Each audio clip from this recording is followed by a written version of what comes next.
Welcome back to the deep dive. Great to be here. So today we're doing something a bit different. We're moving away from, the usual texts. Yeah, just one source this time. Exactly.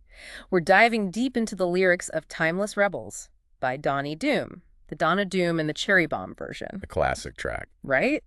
And our mission, really, is to unpack these lyrics. How do they work as a kind of self-portrait for a generation? Looking at their identity, their values. And that confidence, that swagger, because, the core claim, the line they hit again and again. There has never been a generation cooler than us. Bam. Yeah. Just like that. So what does it take to say that? And, what's it telling us? It's a lot packed into one line. It really is. So let's get into the scene they paint. When you listen, the lyrics just throw you right in, don't they? Oh, absolutely. Vivid stuff. You got mini skirts, bell bottoms, and tank tops. It's more than just clothes, right? It feels like Yeah. emblems. Emblems of a certain kind of freedom, maybe? Expression? Yeah, exactly. And then the cars, muscle cars, T-birds, and bombers. Powerful images. Speed. Right. Why those images?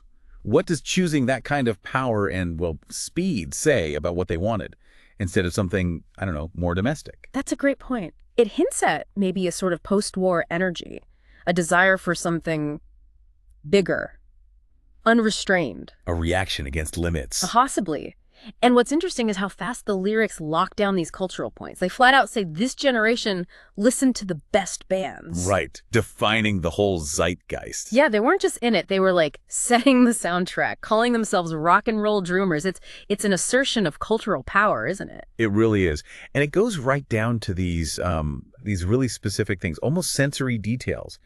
Eating at the witch stand, Huh. enjoying cherry whipped creamers.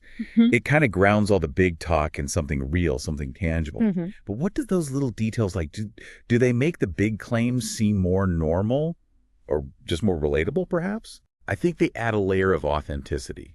We really live this. Okay. And from those everyday bits, the lyrics then jump into this really strong self-definition, like a manifesto almost, Yeah, calling themselves timeless rebels. over and over, saying they ruled the nation, that they were the coolest generation. That's not just being defiant, is it? It's like creating their own myth. Exactly. Collective identity creation. And that timeless part, it suggests they wanted to last, rejecting the idea they were just some passing fad. How does calling yourself that timeless change how you see your own history, do you think? Well, it sets you up as something permanent, foundational even. It definitely feels like they're declaring war on, convention. When they say they broke the rules, never went to school, Mm-hmm. what rules are we talking about here, do you think? And that whole idea of learning from life, not books. Mm. How does that stack up against other times when, formal education was everything? Well, never went to school Mhm. probably isn't literal for everyone, right? Mhm. It's more likely a symbol.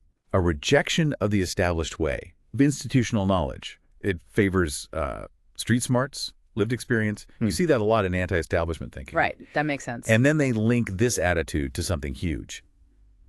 A Big Bang vibration. Yeah, what's that about? Just big talk. Maybe partly. But it also suggests they genuinely felt they were at the center of something massive. A real shift.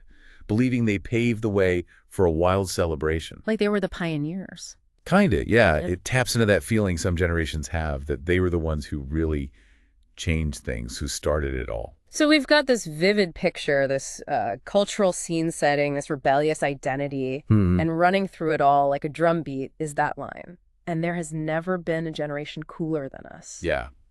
It's the ultimate statement, isn't it? Really is, like dropping the mic. Totally. And it's more than just, being cocky. It's this profound declaration of generational pride, definitely. Maybe something else too. Yeah, maybe bordering on, generational narcissism. Yeah. You ask, what does it mean for a whole group to define itself so absolutely, not just for their own time, but like forever? Setting the benchmark. Set the benchmark, yeah. Oh. Or maybe throwing down a challenge to everyone who comes after. So wrapping this up, what have we really seen here? These lyrics from Timeless Rebels. They're this incredibly vibrant, totally unapologetic shout of generational pride. Yeah, a self-made identity. Rebellious? Cool. It's a snapshot of a group that absolutely believed they were the peak. They wrote their own story of being unforgettable. Which leaves us with a final thing to maybe chew on.